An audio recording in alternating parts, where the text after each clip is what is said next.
नमस्ते दोस्तों। मैं धारपुर स्थित GMERS मेडिकल कॉलेज का आभारी हूँ कि उन्होंने मुझे MBBS प्रथम वर्ष के छात्रों के लिए एक सत्र आयोजित करने का अवसर दिया। सत्र का विषय था शुरुआती छात्रों के लिए AI और ML, और इसे दर्शकों ने खूब सराहा। मेरे AI टूल ने सत्र की सामग्री का सारांश तैयार किया है। इस सारांश पर 2 AI अवतारों ने पॉडकास्ट के रूप में चर्चा की है। इसे ज़रूर सुनें और इसका पूरा लाभ उठाएं। सुनने के लिए धन्यवाद। जैसे ही आप अपनी चिकित्सा यात्रा में कदम रखते हैं, याद रखें, AI आपके निर्णय को बदलने के लिए नहीं है, यह उसे तेज करने के लिए है। जिज्ञासु बने, नैतिक बने रहें और अपनी सीख को मानवीय और बुद्धिमान दोनों बनाएं। धन्यवाद। स्वागत। आज हम आर्टिफिशियल इंटेलिजेंस मतलब AI और मशीन लर्निंग यानी ML की दुनिया में थोड़ी गहराई तक जा रहे हैं। हमारे पास एक एक्सपर्ट बातचीत का सार है। ये खासकर मेडिकल फील्ड के लोगों के लिए थी, पर मुझे लगता है इसमें सभी के लिए कुछ ना कुछ है। इरादा क्या है भाई? AI और ML के पीछे क्या चल रहा है ये समझना, ये काम कैसे करते हैं, इनकी असलियत क्या है और मेडिकल जैसे फील्ड में ये इतने ज़रूरी क्यों हो गए। कोशिश यही रहेगी कि आसान भाषा में बात हो, कोई भारी भरकम टेक-टॉक ना हो। तो शुरू करें? हाँ बिल्कुल। देखिए, ये बातचीत ना एकदम फंडामेंटल्स पर है, बुनियाद पर। किसी भी पावरफुल चीज को सही से इस्तेमाल करने के लिए उसे समझना पड़ता है ना? जैसे आप कोई नई तेज गाड़ी लें तो सिर्फ एक्सीलरेटर दबाना जानना काफी नहीं होता। आपको पता होना चाहिए कि इंजन में कितनी पावर है, ब्रेक कैसे लगते हैं, स्टीयरिंग कैसा है। ये सब पता हो तभी आप उसे ठीक से चला पाएंगे। AIML का भी कुछ वैसा ही है। सिर्फ टूल यूज कर लेना वो एक बात है, पर ये समझना कि अंदर क्या हो रहा है, कैसे काम करता है, ये सब वो आपको एक बेहतर ड्राइवर बनाता है, आप कह सकती हैं। सही कहा। तो सबसे पहले यही समझते हैं, ये AI और ML क्या ये एक ही चीज है या कुछ फर्क है? लोग अक्सर कंफ्यूज हो जाते हैं। अच्छा सवाल है। जुड़े हुए हैं बिल्कुल, पर एक नहीं है। आप ऐसे समझ सकती हैं कि ML मतलब मशीन लर्निंग वो AI का ही एक हिस्सा है, एक सबसेट। AI का बड़ा सपना तो है मशीनों में इंसानी समझ पैदा करना, और ML उस सपने तक पहुंचने का एक तरीका है। मतलब मशीनें डेटा से खुद सीखें, अनुभव से बेहतर हों, बिना बार बार प्रोग्राम किए। और इस सारे सीखने की जान क्या है? डेटा। हाँ, ये तो हर जगह है आजकल। तो मशीन डेटा से सीखती कैसे है? मतलब ये होता कैसे है? बातचीत में पैटर्न मैचिंग की बात हुई थी। हाँ, पैटर्न मैचिंग, बिल्कुल वो इसका एकदम कोर आइडिया है। जादू नहीं है ये, गणित और बहुत सारा डेटा है। मशीनें क्या करती हैं? वो बहुत बहुत बड़े अमाउंट में डेटा को देखती हैं, बिग डेटा जिसे कहते हैं, और उसमें छुपे हुए पैटर्न या कोई रिश्ते या समानताएं ढूंढती हैं। जैसे हम इंसान सीखते हैं ना, 1000 बार काले बादल देखे, ठंडी हवा महसूस की, तो समझ गए कि बारिश हो सकती है।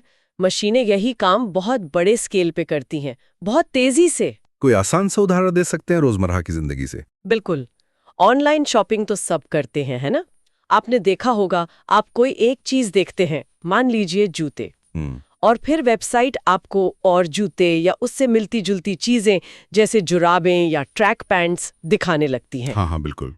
कभी कभी तो लगता है मेरे मन की बात जान ली। हाँ, मन की बात तो नहीं, पर आपके डिजिटल फुटप्रिंट्स को पढ़ रही है मशीन।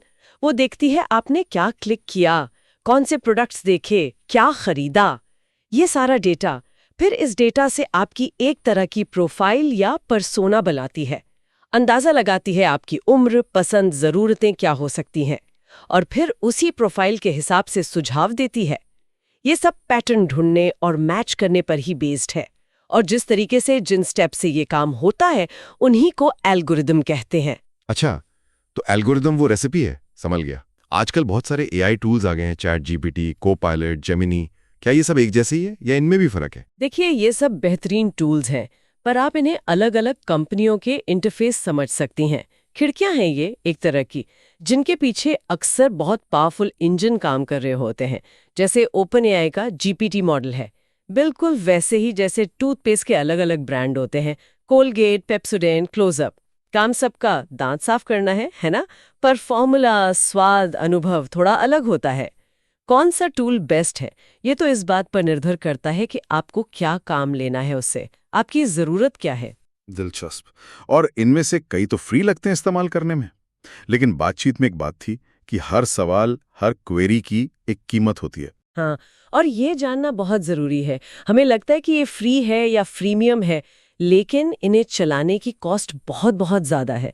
सोचिए ज़रा, इन बड़े मॉडल्स को ट्रेन करने में और फिर चलाने में कितने बड़े डेटा सेंटर्स लगते होंगे, कितनी बिजली खर्च होती होगी, सिस्टम को ठंडा रखने के लिए पानी, कूलिंग, स्टोरेज स्पेस। हर बार जब आप कोई प्रॉम्प्ट डालते हैं, कोई सवाल पूछते हैं, तो पीछे कंप्यूटिंग पावर यूज होती है और उसकी अच्छी खासी लागत है। ये मुफ्त इसलिए लग पाते हैं क्योंकि कहीं ना कहीं किसी ना किसी तरह से वो कॉस्ट रिकवर हो रही है, शायद डेटा से, विज्ञापनों से या फिर प्रीमियम सब्सक्रिप्शन से। और हाँ, आपके सवाल भी इन सिस्टम को बेहतर बनाने में मदद करते हैं। डेटा फीड कर रहे हैं आप एक तरह से। अच्छा, तो ये एक तरह का गिव एंड टेक है। बातचीत में एक और मजेदार बात थी एआई टूल को ट्रेन करने की, जैसे किसी पेट को पालना और सिखाना। इसका क्या मतलब हुआ? हाँ, ये एनालॉजी अच्छी है। देखिए, जैसे आप कोई पेट लाते हैं, मान लीजिए एक डॉग, तो पहले आप सोचते हैं ना कि आपकी लाइफस्टाइल कैसी है, आपको एक्टिव लैब्राडोर चाहिए या छोटा सा शिह त्ज़ू, अपनी ज़रूरत देखते हैं। वैसे ही आपको अपनी ज़रूरत के हिसाब से एआई टूल चुनना पड़ता है। और फिर जैसे आप अपने डॉग को सिखाते हैं, कमांड देते हैं, उसके साथ टाइम बिताते हैं ताकि वो आपको समझे, वैसे ही आपको एआई टूल को इस्तेमाल करके ट्रेन करना होता है। ट्रेन कैसे करते हैं? मतलब कोई स्पेशल कमांड्स? ट्रेनिंग का मतलब है उसे लगातार यूज करना, उसे फीडबैक देना। जैसे कई टूल्स में थम्स अप, डाउन का ऑप्शन होता है। अपनी ज़रूरत के हिसाब से उससे काम लेना। आप जितना ज़्यादा उसे अपने तरीके से यूज़ करेंगे, अपने स्टाइल में प्रॉम्प्ट देंगे, वो उतना ही बेहतर आपके काम करने की शैली, आपकी भाषा, आपकी ज़रूरतों को समझने लगेगा। बातचीत में इसे को पायलट कहा गया था। को पायलट जैसे प्लेन में होता है? बिल्कुल, जैसे मेन पायलट प्लेन उड़ाता है, पर को पायलट मदद करता है, नजर रखता है, सुझाव देता है। माइक्रोसॉफ्ट को पायलट का उदाहरण इसीलिए फिट बैठता है। जब आप उसे रेगुलरली यूज करते हैं तो वो जानने लगता है कि अच्छा, आप आजकल इस प्रोजेक्ट पर काम कर रहे हैं, आपकी मीटिंग्स इन टॉपिक्स पर होती हैं, आप इस तरह की जानकारी ज़्यादा ढूंढते हैं। फिर वो आपको ज़्यादा सटीक, ज़्यादा काम के सुझाव दे पाता है। तो सही टूल चुनना और फिर उसे अपने काम के हिसाब से ढालना, उसे ट्रेन करना, ये बहुत ज़रूरी है। इसे सिर्फ एक वेंडिंग मशीन न समझें, बल्कि एक सहयोगी की तरह देखें जिसे सिखाना भी पड़ता है। ये को पायलट वाली बात, ये तो एआई की पावर दिखाती है, लेकिन क्या इसकी कोई लिमिटेशन भी है? इंसान और एआई में क्या बेसिक फर्क है? आपने कहा भावना है। हाँ, और ये फर्क बहुत बहुत फंडामेंटल है। हाँ। एआई जो है वो मूल रूप से लॉजिक पर चलता है, तर्क पर, 0 और 1, सही और गलत। बिल्कुल। ये बहुत तेजी से डेटा प्रोसेस कर सकता है, पैटर्न पकड़ सकता है, लेकिन इसमें वो चीज नहीं है जिसे हम मानवीय भावनाएं कहते हैं। सहानुभूति मतलब एम्पैथी, इंट्यूशन यानी अंतर्ज्ञान, और गहरा अनुभव जो सालों से आता है। बातचीत में बायोकेमिस्ट्री प्रोफेसर का उदाहरण था। सोचिए, आप कोई मुश्किल टॉपिक एक अनुभवी प्रोफेसर से समझ रहे हैं और वही जानकारी आप चैट जीपीटी से ले रहे हैं, फर्क महसूस होगा ना? हाँ बिल्कुल। प्रोफेसर शायद मेरी शक्ल देखकर समझ जाएंगे कि मुझे पल्ले पड़ रहा है या नहीं। वो शायद कोई कहानी सुना देंगे या कोई ऐसा उदाहरण देंगे जो मेरे लिए रिलेटेबल हो। एग्जैक्टली। प्रोफेसर के पास सिर्फ किताबी ज्ञान नहीं है, उनके पास पढ़ाने का सालों का तजुर्बा है। वो जानती हैं कि स्टूडेंट्स कहाँ अटकते हैं, किस बात पर जोर देना है, एक कॉम्प्लेक्स चीज को सिंपल कैसे बनाना है। उनका पढ़ाना एक ह्यूमन इंटरैक्शन है, उसमें एक जुड़ाव है। दूसरी तरफ एआई आपको फटाक से बिल्कुल सटीक जानकारी दे देगा, शायद प्रोफेसर से भी तेजी से, लेकिन उसमें वो मानवीय स्पर्श नहीं होगा, वो कॉन्टेक्स्ट समझने की क्षमता, वो इमोशनल डेप्थ नहीं होगी। भावनाएं अक्सर ग्रे एरिया होती है ना, ब्लैक एंड व्हाइट नहीं। उसे समझना एआई के लिए अभी मुश्किल है। तो मतलब एआई हमारा असिस्टेंट बन सकता है, को पायलट बन सकता है, पर हमारी जगह नहीं ले सकता, कम से कम अभी तो नहीं। फिलहाल तो यही लगता है।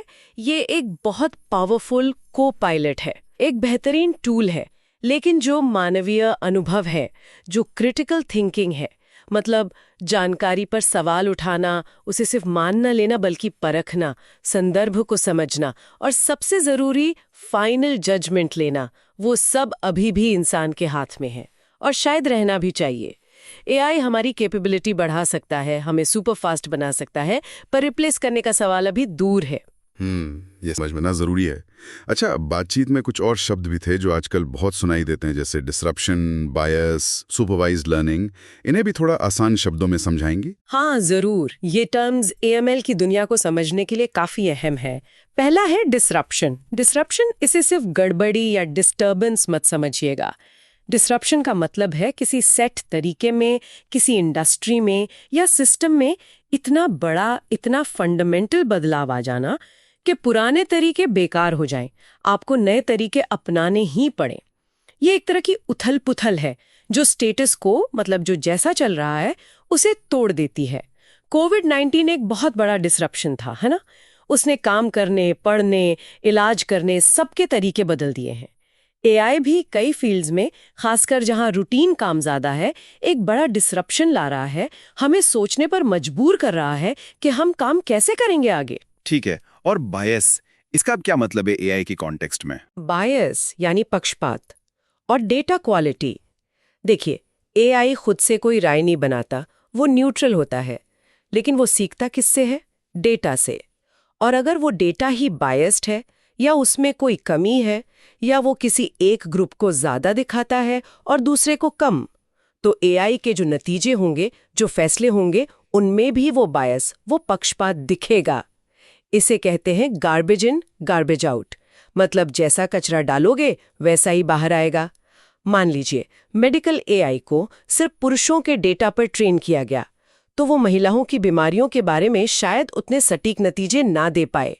इसलिए एआई सिस्टम बनाते वक्त डेटा की क्वालिटी, उसकी निष्पक्षता, ये सब पक्का करना एक बहुत बड़ी चुनौती है और बहुत जरूरी भी। ये तो वाकई सोचने वाली बात है।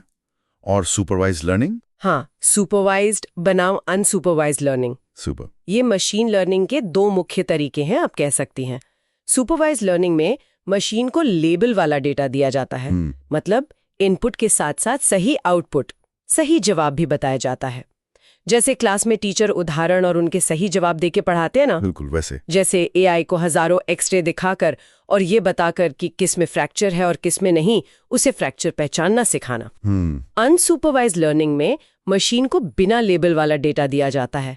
उसे बस डेटा का ढेर दे दिया और कहा जाओ इसमें खुद ही कोई पैटर्न, कोई ग्रुप ढूंढो। जैसे मरीजों के बहुत सारे डेटा में कोई छिपा हुआ पैटर्न ढूंढना जिससे बीमारियों को बेहतर समझा जा सके। वाह। इसमें मशीन खुद डिस्कवरी करती है। और एलएलएम और एनएलपी, ये भी बहुत सुनते हैं। हाँ, एलएलएम मतलब लार्ज लैंग्वेज मॉडल। ये बहुत बहुत बड़े एआई मॉडल होते हैं जिन्हें खरबों शब्दों और वाक्यों पर ट्रेन किया जाता है ताकि वो इंसानी भाषा को समझ सकें और उसी तरह लिख या बोल सकें। जैसे चैट जीपीटी है, वो एक एलएलएम पर ही बेस्ड है। और एनएलपी यानी नेचुरल लैंग्वेज प्रोसेसिंग, ये एआई की वो ब्रांच है जो मशीनों को हमारी रोजमर्रा की भाषा जैसे हिंदी, इंग्लिश को समझने और उसमें इंटरैक्ट करने लायक बनाती है। जब आप एलेक्सा या गूगल असिस्टेंट से बात करते हैं तो पीछे एनएलपी ही काम कर रहा होता है। समझ गया। चलिए अब थोड़ा मेडिकल फील्ड पर फोकस करते हैं, क्योंकि ओरिजिनल बातचीत वहीं केंद्रित थी। एआई और एमएल मेडिकल में कहाँ सबसे ज्यादा असर डाल रहे हैं? रेडियोलॉजी का नाम बार बार क्यों आता है? हाँ, रेडियोलॉजी एआई के लिए एक तरह का, आप कह सकते हैं, पोस्टर चाइल्ड बन गया है और इसके ठोस कारण है। पहला, रेडियोलॉजी में डिजिटल डेटा बहुत ज्यादा है।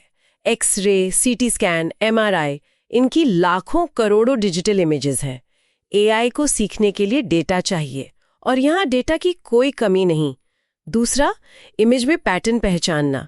ये काम एआई बहुत अच्छे से कर सकता है, जैसे किसी हड्डी में बहुत बारीक सा फ्रैक्चर ढूंढना या लंग स्कैन में कोई छोटी सी गांठ पकड़ना या किसी असामान्यता को मार्क करना। मशीनें हजारों स्कैन देखकर ऐसे पैटर्न पहचानना सीख सकती हैं जिन्हें शायद इंसानी आंख मिस कर दे या जिन्हें पकड़ने में ज्यादा टाइम लगे। तो ये रेडियोलॉजिस्ट के काम को आसान बना सकता है, ज्यादा एफिशिएंट, ज्यादा एक्यूरेट बना सकता है, एक सहायक की तरह। रेडियोलॉजी के अलावा और कौन से मेडिकल एरिया हैं जहां एआई का प्रभाव बढ़ रहा है? कई हैं। पैथोलॉजी एक और बड़ा एरिया है। लैब में जो सैंपल आते हैं, ब्लड टेस्ट के रिजल्ट्स, माइक्रोस्कोप स्लाइड्स की डिजिटल इमेजेस, यहाँ भी बहुत सारा स्ट्रक्चर्ड डेटा होता है। एआई इसका एनालिसिस कर सकता है। जैसे कैंसर सेल्स को पहचानने में मदद करना। फिर ऑन्कोलॉजी यानी कैंसर का इलाज, वहाँ एआई पर्सनलाइज्ड मेडिसिन में मदद कर रहा है। मतलब मरीज के जेनेटिक डेटा, उसकी हिस्ट्री, इन सब का एनालिसिस करके ये बताना कि उसके लिए कौन सा इलाज सबसे ज़्यादा कारगर हो सकता है। दवाइयाँ बनाने में यानी ड्रग डिस्कवरी में भी एआई का इस्तेमाल हो रहा है। नए मॉलिक्यूल्स खोजने में, क्लिनिकल ट्रायल के डेटा को एनालाइज करने में प्रोसेस को तेज़ कर रहा है। और हाँ, रोबोटिक सर्जरी, जहाँ surgeon AI assisted robotic arms की मदद से ज़्यादा प्रिसिजन से, ज़्यादा स्थिरता से ऑपरेशन कर पाते हैं। ये तो इंसान और मशीन के कोलैबोरेशन का बेहतरीन उदाहरण है। जब बात इतने सेंसिटिव डेटा की हो और फैसलों का असर सीधा जिंदगी पर पड़ सकता हो, तो फिर एथिक्स मतलब नैतिकता, डेटा की सटीकता, सुरक्षा, जिम्मेदारी, ये सवाल बहुत बड़े हो जाते हैं। इस पर क्या बात हुई? हाँ, और ये शायद सबसे ज़रूरी पहलू है, इन्हें हम इग्नोर कर ही नहीं सकते। पहला तो है डेटा की सटीकता और विश्वसनीयता। वही बात, garbage in garbage out. Medical AI तभी भरोसेमंद होगा जब उसे सिखाने वाला डेटा सही हो, सटीक हो, भरोसेमंद सोर्स से आया हो। बातचीत में नेशनल रिसर्च लैब के डेटा का जिक्र था। अगर ट्रेनिंग डेटा में ही गलतियां हैं या वो अधूरा है, तो एआई का दिया हुआ डायग्नोसिस या सुझाव खतरनाक भी हो सकता है। और आगे चलकर डीप फेक जैसी चीज़ें डेटा की ऑथेंटिसिटी के लिए और बड़ी चुनौती बन सकती हैं। हमें सोर्स पर सवाल उठाना होगा। बिल्कुल। दूसरा, गोपनीयता और सुरक्षा, कॉन्फिडेंशियलिटी एंड सिक्योरिटी। मरीज का डेटा बहुत बहुत प्राइवेट होता है। एआई सिस्टम बनाते समय और इस्तेमाल करते समय ये पक्का करना कि डेटा की प्राइवेसी बनी रहे, वो लीक न हो, उसका गलत इस्तेमाल न हो, ये टॉप प्रायोरिटी होनी चाहिए। ये एक बड़ी टेक्निकल और लीगल चुनौती भी है कि डेटा का एनालिसिस भी हो जाए और किसी की निजता भी ना जाए। इसके लिए मजबूत नियम और टेक्नोलॉजी चाहिए। और तीसरा, जिम्मेदारी, रिस्पॉन्सिबिलिटी। आखिर में एआई सिर्फ एक टूल है, एक को पायलट। प्लेन उड़ाने की फाइनल जिम्मेदारी पायलट की होती है ना? वैसे ही मरीज के इलाज की फाइनल जिम्मेदारी डॉक्टर की है। एआई सुझाव दे सकता है, एनालिसिस दे सकता है, पर डॉक्टर को अपनी समझ, अपने अनुभव और मरीज की पूरी सिचुएशन को देखकर ही फैसला लेना होगा। एआई के आउटपुट को ब्लाइंडली फॉलो नहीं कर सकते, उसे वेरीफाई करना, वैलिडेट करना जरूरी है। पावर के साथ जिम्मेदारी आती है, और एआई के केस में ये जिम्मेदारी हम इंसानों की है। ये बातें वाकई बहुत अहम हैं। तो इस पूरी गहरी बातचीत का निचोड़ क्या निकाले? भविष्य के डॉक्टरों के लिए या कहें किसी भी प्रोफेशनल के लिए क्या टेकअवेज हैं? हाँ, कुछ मुख्य बातें हैं जो शायद सबके लिए काम की हैं। पहली, सवाल पूछना मत छोड़िए। क्यूरियोसिटी, जिज्ञासा बनाए रखिए। चीज़ों की तह तक जाइए, क्यों, कैसे, पूछते रहिए। दूसरी, कोलैबोरेट करना सीखिए, टीम में काम करना, चाहे वो दूसरे इंसानों के साथ हो या फिर अपने एआई को पायलट के साथ। अकेले चलना अब मुश्किल है। तीसरी, टेक्नोलॉजी को समझिए, डरिए मत, लेकिन अपने कोर सब्जेक्ट की नॉलेज, अपनी डोमेन एक्सपर्टीज को कभी कम मत समझिए। डॉक्टर के लिए मेडिकल साइंस सबसे पहले है, एआई बाद में, एक हेल्पर के तौर पर। दोनों का बैलेंस जरूरी है। सही। चौथी बात, लगातार सीखते रहने के लिए तैयार रहिए। और सिर्फ नया सीखना नहीं, बल्कि ज़रूरत पड़ने पर पुरानी बातें जो अब काम की नहीं रहीं, उन्हें भूलने, अनलर्न और नए सिरे से सीखने, रीलर्न की हिम्मत भी रखिए, क्योंकि डिसरप्शन कभी भी आ सकता है, जैसा हमने डिस्कस किया। और पांचवा, अपने काम में एक्यूरेसी, इंटेग्रिटी और जिम्मेदारी का ध्यान रखिए। ये समझिए कि आपके हाथ में एक पावरफुल टूल है, उसका इस्तेमाल सोच समझकर सही नीयत से करना है। तो संक्षेप में कहें तो हमने समझा कि एआई और एमएल का खेल डेटा और पैटर्न पहचानने पर टिका है। सही टूल चुनना और उसे अपने को पायलट की तरह ट्रेन करना जरूरी है। और ये भी कि टेक्नोलॉजी चाहे कितनी भी स्मार्ट हो जाए, इंसानी समझ, अनुभव और क्रिटिकल सोच की अहमियत कम नहीं होगी। बिल्कुल। हमने देखा कि मेडिकल जैसे फील्ड में एआई कैसे बदलाव ला रहा है, खासकर रेडियोलॉजी, पैथोलॉजी, ऑन्कोलॉजी में, जहां डेटा भरपूर है, लेकिन साथ ही डेटा की क्वालिटी, सिक्योरिटी, बायस और जिम्मेदारी जैसी चुनौतियां भी हैं जिन पर ध्यान देना होगा। लगातार सवाल पूछना, सीखते रहना और बदलाव को गले लगाना, यही आगे का रास्ता है। और जाते जाते एक सवाल हम सबके सोचने के लिए छोड़ जाते हैं। जैसे जैसे एआई हमारी जिंदगी और काम का हिस्सा बनता जाएगा, हम कब और कितना अपनी गट फीलिंग पर, अपने इंट्यूशन पर, अपने अनुभव और इंसानी वेरिफिकेशन पर भरोसा करेंगे, और कब एआई की तेज कैलकुलेशन और सिफारिशों पर। इंसान की वो गहरी समझ और एआई की वो असीम कंप्यूटिंग पावर, इन दोनों के बीच सही बैलेंस बनाना, शायद यही आने वाले वक्त की सबसे बड़ी चुनौती भी है और सबसे बड़ा अवसर भी।